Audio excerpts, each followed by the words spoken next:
आइए, तो हम लोग इलेक्ट्रोकेमिस्ट्री लेक्चर 2 आज शुरू करने जा रहे हैं। लेक्चर 2 किसका? इलेक्ट्रोकेमिस्ट्री, वैद्युत रसायन। तो लेक्चर 1 का जो सबसे लास्ट क्लास था, मैंने आपको acid, strong acid, strong base, weak acid, weak base के बारे में और साल्ट के बारे में हमने बताया था।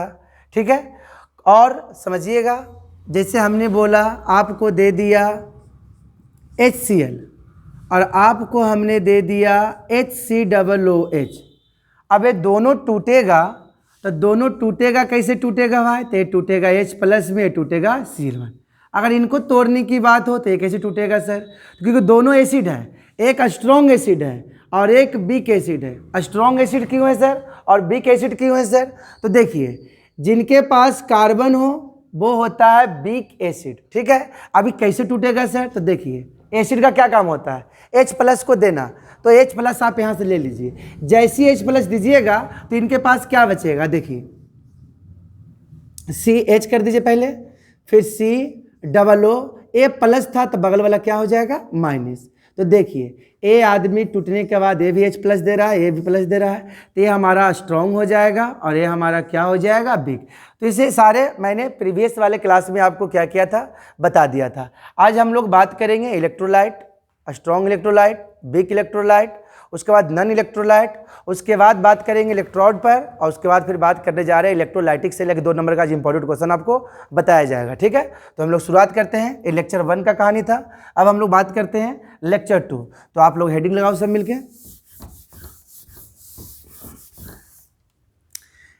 इलेक्ट्रोलाइट हिंदी में बोलते हैं छोटू वैद्युत अपघट। सर वैद्युत अपघट किसे कहते हैं? तो देखिए, that substance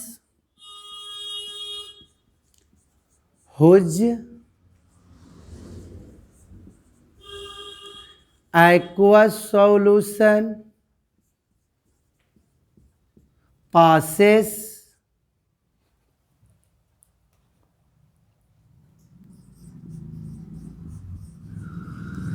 electric current is called, कहलाता है इलेक्ट्रोलाइट्स। हिंदी कर देते हैं यहाँ पर हम, वैसा पदार्थ जिसका जलीय घोल विद्युत धारा, जिसके जलीय घोल से विद्युत धारा प्रवाहित किया जा सकता हो, उसे वैद्युत अपघट कहते हैं। कुछ एग्जाम्पल देख लीजिए। नमक, स्ट्रॉन्ग एसिड, स्ट्रॉन्ग बेस, ये वीक बेस हो गया। वीक एसिड ले लेते हैं कागो, और बहुत सारा हो सकता है। तो देखिए, समझिए, पहले सर ने क्या बोला समझिए। इलेक्ट्रो मतलब होता है इलेक्ट्रॉन। अब जहां पर इलेक्ट्रॉन को आप फ्लो करोगे, जहां पर इलेक्ट्रॉन को फ्लो करोगे, समझो, तो क्या जहां इलेक्ट्रॉन फ्लो होगा तो क्या वहां पर आपका इलेक्ट्रिक करंट पैदा होगा कि नहीं? यस या नो? इलेक्ट्रिक करंट आपका पैदा होगा कि नहीं? मतलब इलेक्ट्रिक मतलब विद्युत धारा, क्योंकि जहां इलेक्ट्रॉन वहां आपका क्या? विद्युत धारा। जैसे समझिए आप, यहाँ पर मैं 2 एग्जाम्पल के रूप में यहाँ समझाना चाहता हूँ बढ़िया से आपको। जैसे मैंने दो बर्तन लिया, दोनों में मैंने जल ले लिया, इधर भी जल ले लिया, इसमें हमने डाल दिया नमक को। नमक जाने के बाद पानी में टूटेगा, डिसोसिएट होगा, टूटेगा। टूटे मतलब ए सर पॉजिटिव में और ए निगेटिव में। लेकिन अगर हम यहाँ पर चीनी डाल दें बच्चा, चीनी का फॉर्मूला आप लोग जानते होंगे, C12H22O11। ए पानी में जाके क्या होगा, घुलेगा, डिजॉल्व होगा, टूटेगा नहीं। टूटेगा कौन, जिसके पास धातु होगा। जिसके पास क्या होगा, धातु। क्या इसके पास कौन धातु है? तो ये पानी में क्या होगा, घुलेगा। और जब पानी में घुलेगा तो इसके जलीय घोल से, क्योंकि इसमें जल है, जल हमारा जो होता है सॉल्यूशन चैप्टर में हमने बताया था, इसको जल जो होता है हमारा विलायक होता है, और चीनी जो हमारा होता है वो क्या होता है, विलेय, जिसको आप लोग कहते हो सॉल्यूट। ये दोनों मिलेगा तो बनेगा सॉल्यूशन। तो कैसा सॉल्यूशन बनेगा, तो ये बनेगा एक्वस सॉल्यूशन। एक्वस का मतलब क्या होता है सर, जलीय घोल, जो आप लोग सॉल्यूशन में पढ़ चुके हैं। सेम वही, ये नमक है, साल्ट है, ये हमारा सॉल्यूट होगा, पानी हमारा सॉल्वेंट होगा, मिलेगा तो ये भी सॉल्यूशन बनाएगा, है ना। कैसा सॉल्यूशन, एक्वस सॉल्यूशन। तो बताओ किसका जलीय घोल से, पॉजिटिव। पॉजिटिव का मतलब हमने कल पढ़ाया था, वीडियो देखिएगा लेक्चर फर्स्ट, कि प्लस का मतलब वो इलेक्ट्रॉन को लॉस करता है, और माइनस का मतलब इलेक्ट्रॉन को क्या करता है, गेन। तब भाई साहब इलेक्ट्रॉन लॉस हो रहा है, इलेक्ट्रॉन गेन हो रहा है, जो भी काम कर रहा है इलेक्ट्रॉन कर रहा है। और इलेक्ट्रॉन पैदा मतलब इलेक्ट्रॉन जहाँ जा रहा है तो करंट पैदा होता है कहाँ से, इलेक्ट्रॉन से। कहाँ से पैदा होता है, इलेक्ट्रॉन से। तो जहाँ इलेक्ट्रॉन वहाँ करंट। तो बताइए यहाँ पर इनके पास कहूँ इलेक्ट्रॉन है इलेक्ट्रॉन कहूँ पर नहीं है। तो क्या इनके जलीय घोल से अगर हमको विद्युत धारा उत्पन्न करने की बात हो तो क्या कर सकता है, नहीं कर सकता। लेकिन ये भाई साहब बिल्कुल करेगा, 100% करेगा, क्योंकि पॉजिटिव और निगेटिव। पॉजिटिव मतलब इलेक्ट्रॉन लॉस और निगेटिव मतलब इलेक्ट्रॉन क्या करता है, गेन। तो कोई बोलेगा इलेक्ट्रोलाइट किसे कहते हैं, तो सर दैट सब्सटेंस, वैसा पदार्थ हुज जिसका एक्वस सॉल्यूशन जलीय घोल से पासेस प्रवाहित किया जा सकता हो विद्युत धारा, बोले तो इलेक्ट्रिक करंट इज कॉल्ड, कहलाता है इलेक्ट्रोलाइट्स। हिंदी लिख दिए, वैसा पदार्थ जिसका जलीय घोल से विद्युत धारा प्रवाहित किया जा सकता हो उसे वैद्युत अपघट कहते हैं। अब तुम्हारे मन में सवाल आएगा, तो सर इसको हम लोग बोलेंगे, इस बंदा को बोलेंगे, इसके पदार्थ को बोलेंगे इलेक्ट्रोलाइट, तो सर इसको पदार्थ को क्या बोलेंगे। तो सिंपल सी बात है, ये इलेक्ट्रोलाइट, तो ये वाला जो आदमी होगा वो कैसा होगा भाई, नॉन इलेक्ट्रोलाइट। मतलब वैसा पदार्थ जिसके जलीय घोल से विद्युत धारा प्रवाहित ना होता हो उसे हम लोग कहते हैं, क्या कहते हैं, नॉन इलेक्ट्रोलाइट। तो इसके बारे में हम डिफिनीशन बाद में लिखाएंगे, क्योंकि इलेक्ट्रोलाइट्स जो होता है वो दो प्रकार के होते हैं। तो पहले मैं इलेक्ट्रोलाइट को दो प्रकार के बता देता हूं, तो उसके बाद नॉन इलेक्ट्रोलाइट अपने से लिख लीजिएगा।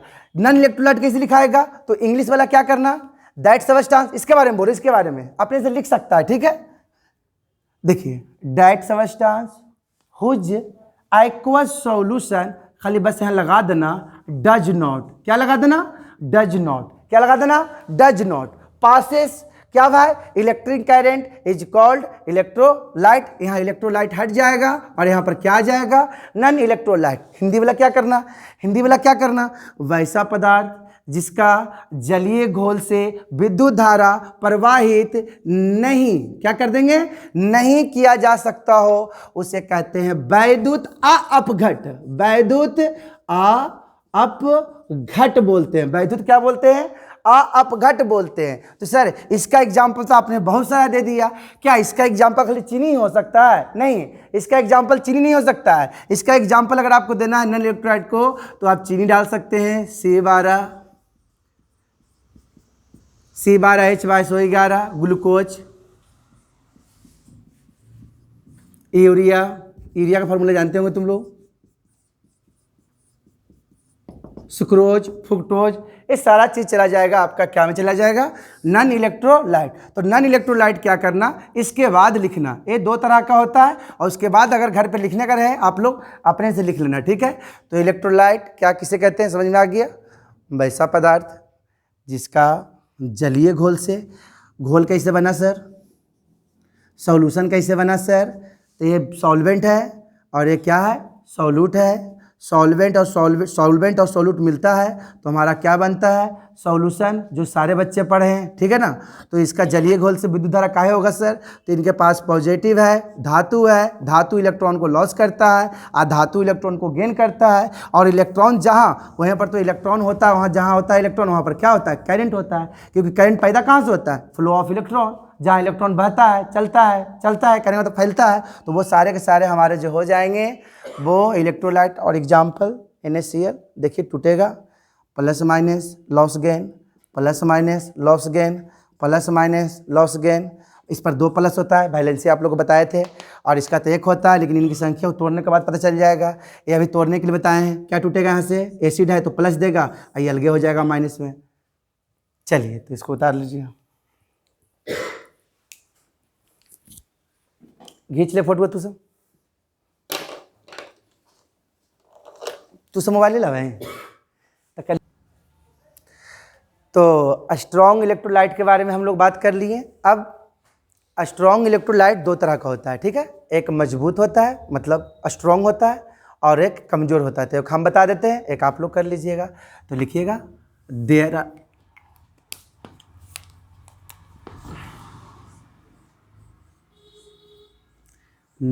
आर 2 टाइप्स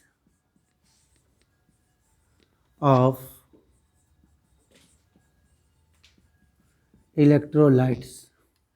मतलब क्या होगा इसका हिंदी सर, वैद्युत अपघट 2 प्रकार के होते हैं। तो एक हम बता देते छोटे लोग, एक को बोलते हैं स्ट्रॉन्ग इलेक्ट्रोलाइट, मतलब सर प्रबल कह सकते हैं, मजबूत कह सकते हैं, या फिर सबल कह सकते हैं, जो भी कहना है कह दीजिए। और इलेक्ट्रोलाइट को हिंदी में क्या बोलते हैं, वैद्युत अपघट। तो देखिए स्ट्रॉन्ग इलेक्ट्रोलाइट होता क्या है, तो देखिए मैं समझाता हूँ। जैसे बचवा हमने ले लिया HCl, एसिड है, हाइड्रोक्लोरिक एसिड इसको बोलते हैं, और हमने ले लिया आपका CH3COOH। इसका नाम आप लोग अच्छी तरह जानते हैं, एसेटिक एसिड बोलते हैं। अब पानी में डालोगे तो पानी में जाने के बाद ये पूरी तरह से टूटेगा, हाइड्रोजन अलग हो जाएगा और क्लोरीन अलग हो जाएगा। लेकिन जब एसेटिक एसिड कमजोर एसिड है, एक कमजोर एसिड है, ठीक है, तो जब इसको पानी में डालिएगा तो पता है क्या होगा, एक खाली हाइड्रोजन टूटेगा और ये पूरा का पूरा रह जाएगा।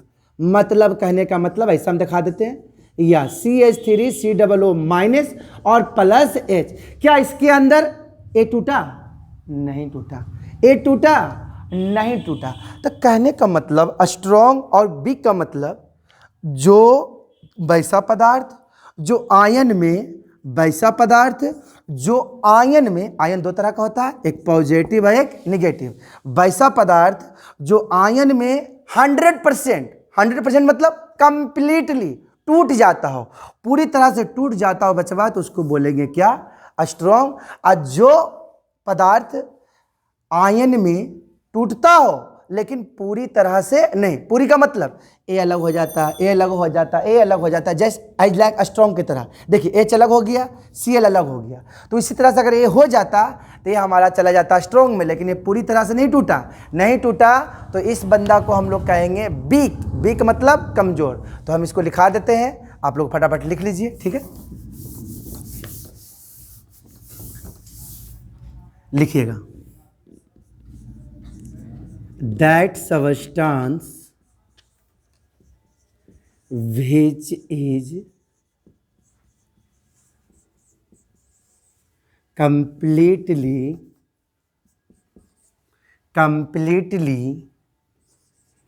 dissociated, मतलब 100% dissociated into ions, is called क्या सर,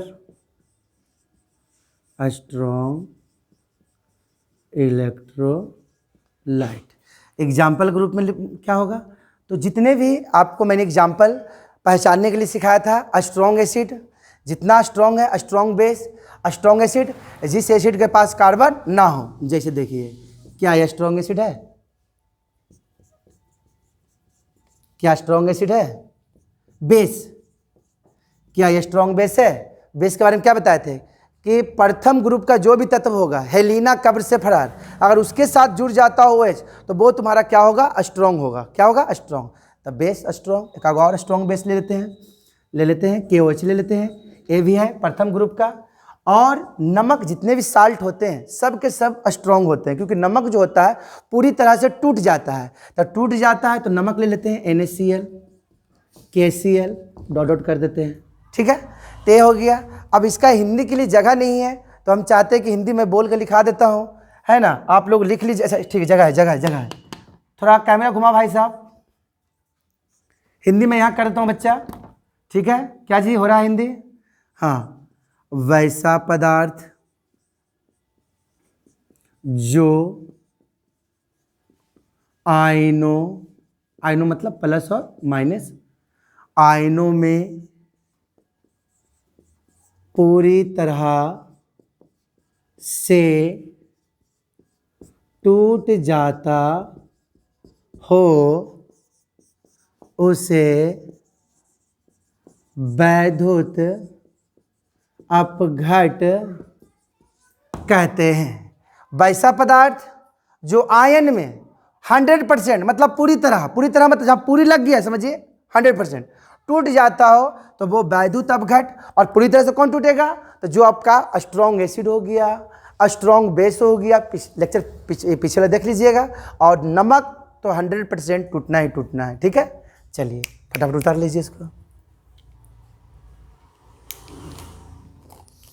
तू फोटो नहीं खींच रहा है, खींच लीजिए।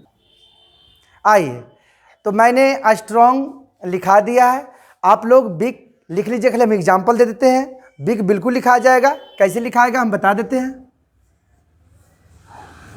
आप लोग पहले हेडिंग लगा लोगे, बिग इलेक्ट्रोलाइट। बिग मतलब क्या होता है, कमजोर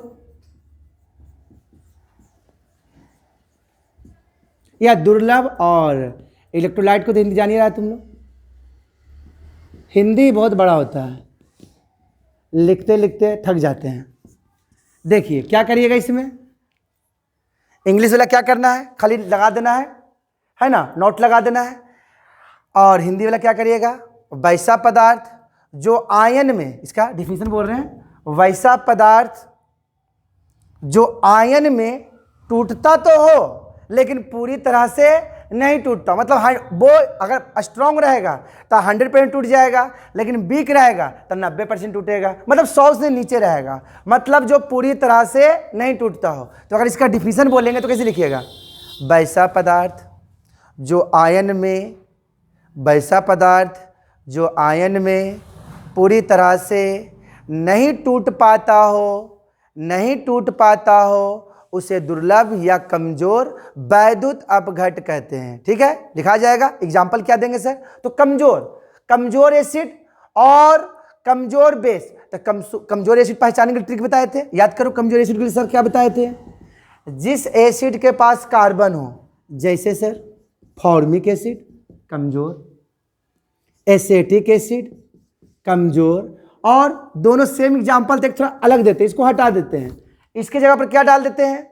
मैंने बोला था कमजोर में एक चीज और बोला था, जिस एसिड के पास फास्फोरस हो, याद करो H3PO3 या PO4 भी कह सकते हैं, है ना। तो इसका नाम देखिएगा, लिखा होगा पिछला वीडियो में, इसको बोलते हैं ऑर्थोफास्फोरिक एसिड। क्या बोलते हैं, ऑर्थो। तो जिस एसिड के पास कार्बन हो या फास्फोरस हो वो कमजोर एसिड होगा। ठीक है, अब बेस में चले जाते हैं, तो बेस में कौन कौन हो जाएगा भाई, सबसे कमजोर बेस में चला जाएगा आपका ये सब चला जाएगा। बाकी समझ रहे हैं, बहुत सारा एग्जाम्पल है। तो ये सारे हो गए कि आयन में तो टूटेंगे लेकिन पूरी तरह से नहीं टूटेंगे। तो जो पूरी तरह से नहीं टूटेगा उसे कमजोर, दुर्लभ, वैद्युत अपघट, वीक इलेक्ट्रोलाइट कहते हैं। चलिए उतार लीजिए।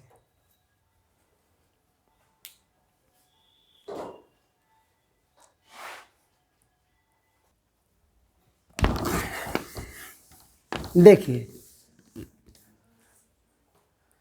अब हम लोग थोड़ा बात कर लेते हैं जो कि आप लोग सब जानते हैं, फिजिक्स में करंट में सब पढ़े हैं, ठीक है। ऐसे मान लो कि ये जो तुम्हारा इलेक्ट्रोकेमिस्ट्री है ना, फिजिक्स का ही कुछ कुछ भाग, जैसे फिजिक्स में आपने पढ़ा होगा फैराडे फर्स्ट पढ़ा होगा, फैराडे सेकेंड पढ़ा होगा, यहाँ भी पढ़ना पड़ेगा आपको, ठीक है। तो कुछ कुछ जो पार्ट टॉपिक होगा करंट से रिलेटिव रहेगा, ठीक है। तो कुछ और बात कर लेते हैं थोड़ा, जैसे आप लोग से हम सवाल पूछ रहे हैं, जैसे पूछा जा रहा है इलेक्ट्रोड किसे कहते हैं, व्हाट इज इलेक्ट्रोड।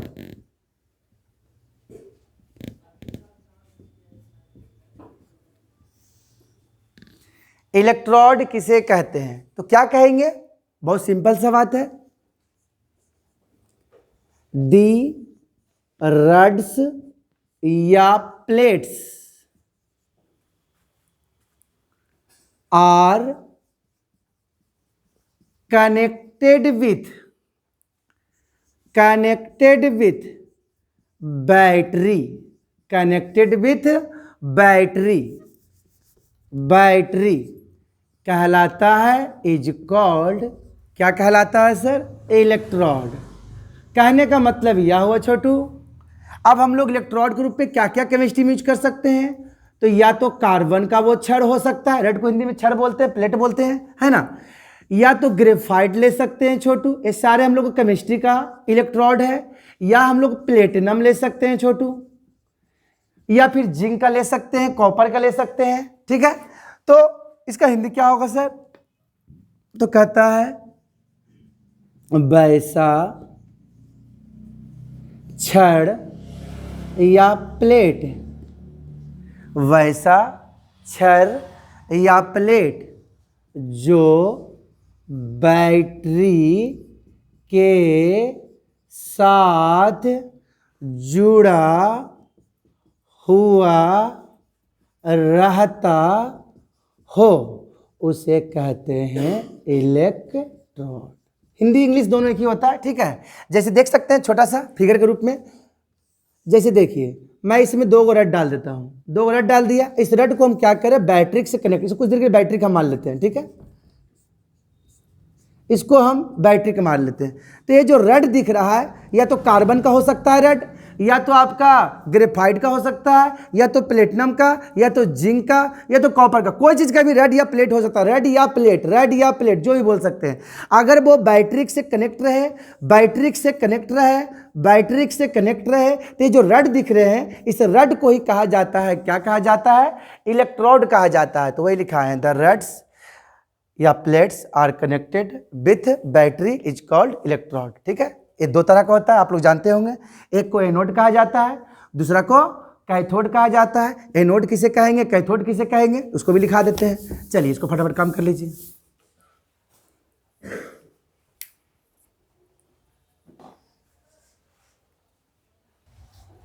इलेक्ट्रोड 2 तरह का होता है, एक एनोड होता है और एक क्या होता है, कैथोड।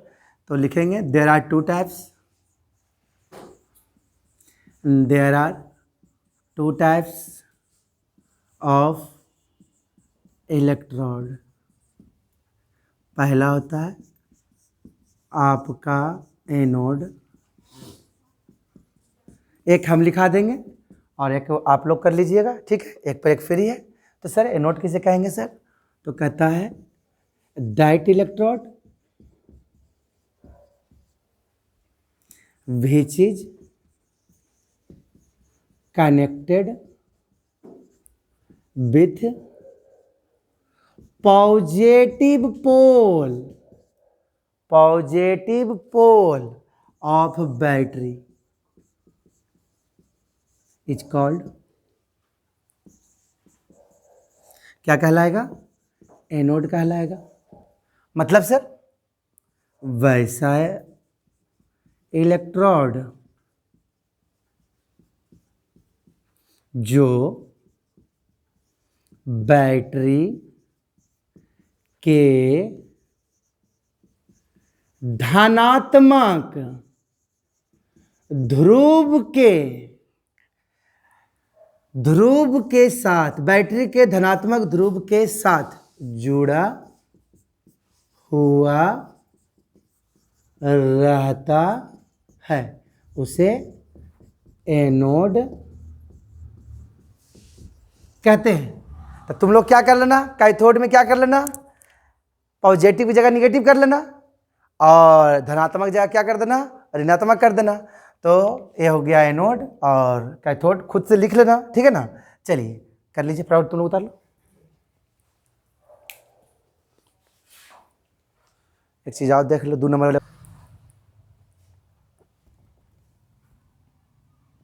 देखिए, तो एक छोटा सा चीज है, इसमें कुछ लिखाना पखाना नहीं है, खाली आप लोग जान लीजिए क्या है सर वो।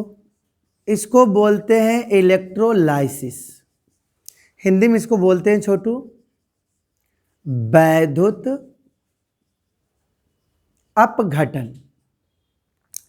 जब कोई पदार्थ टूटता हो, अगर वो पदार्थ टूटने के बाद कैटायन में टूटता हो और एनायन में टूटता हो, जब कोई पदार्थ कैटायन और एनायन में टूटता हो तो उसे कहते हैं वैद्युत अपघटन।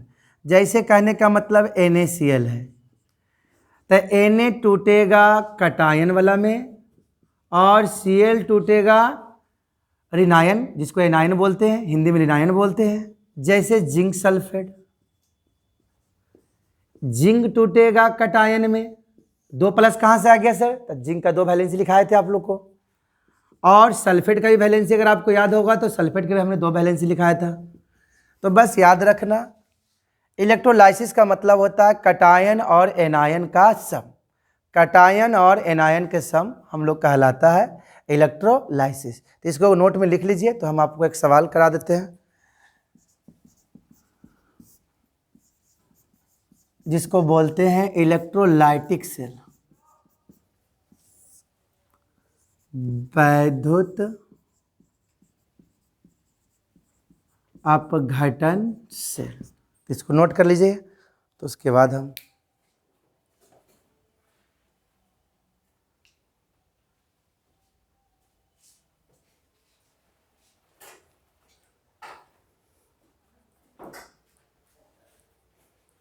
क्या तुम लोग हो गया, खींच लिया।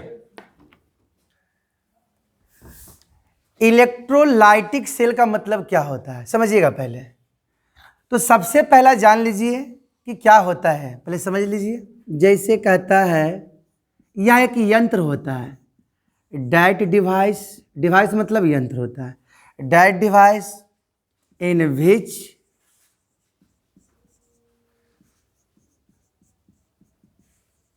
Working of electrolysis and it is electrical energy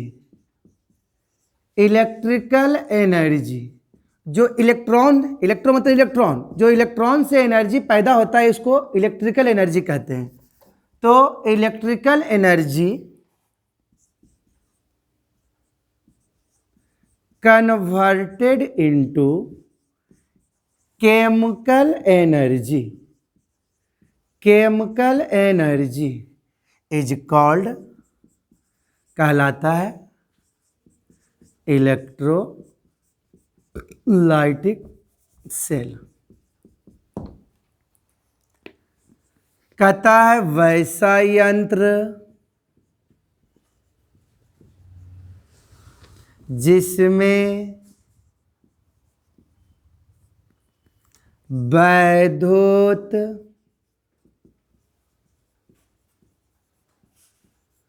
अपघटन की क्रिया, वैसा यंत्र जिसमें वैद्युत अपघटन की क्रिया कराई जाती हो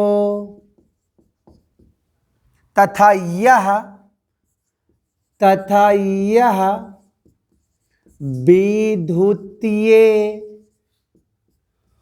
ऊर्जा को रासायनिक ऊर्जा में बदल देता हो, उसे वैद्युत अपघटन सेल कहते हैं। मतलब याद रखना छोटू, चाहे इंग्लिश वाला बच्चा हो चाहे हिंदी वाला बच्चा हो, इसका इस डिवाइस जो होता है बैटरी, हम बना देंगे। इसमें ऑब्जेक्टिव में पूछता है, बहुत ही बार पूछ चुका है। अगर डिफिनीशन नहीं आए तो 1 नंबर में ऑब्जेक्टिव में आ जाएगा, चाहे ई चाहे गैल्वेनिक सेल। इसके बाद गैल्वेनिक सेल पढ़ाएंगे, ठीक है, कल अपना लेक्चर 3 में पढ़ाएंगे। तो इस सेल का जो सबसे इम्पोर्टेंट पार्ट होता है कि इसका काम होता है इलेक्ट्रिकल एनर्जी को, इलेक्ट्रिकल मतलब विद्युतीय ऊर्जा को बदल देता है। कौन सा एनर्जी में?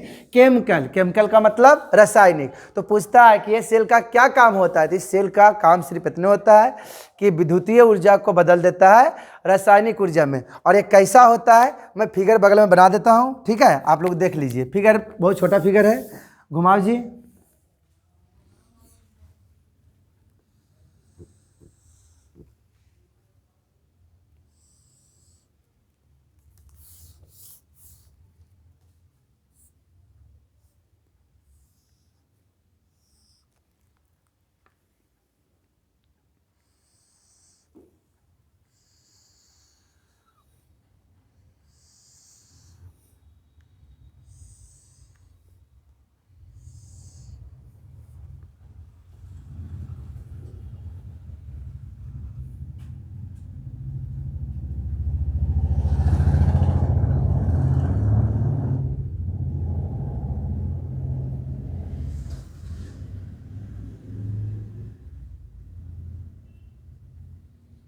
फिगर आ जाएगा नीतीश बढ़िया से।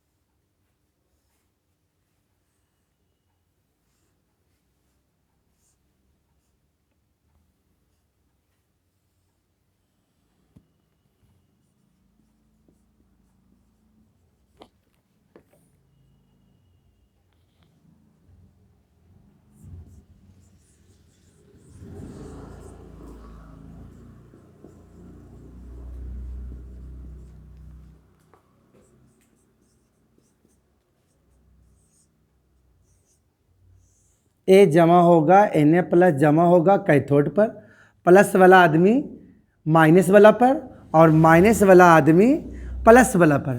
तो इसी के कारण ए आदमी जब अदला बदली करता है तो ये क्या करता है, विद्युतीय ऊर्जा को बदल देता है। बोले तो केमिकल एनर्जी, बोले तो रासायनिक ऊर्जा में बदल देता है, ठीक है। अब इसमें थोड़ा जल डाल दीजिए, क्योंकि जल होगा तभी ये टूटेगा, ऐसे आप नहीं तोड़ सकते हैं।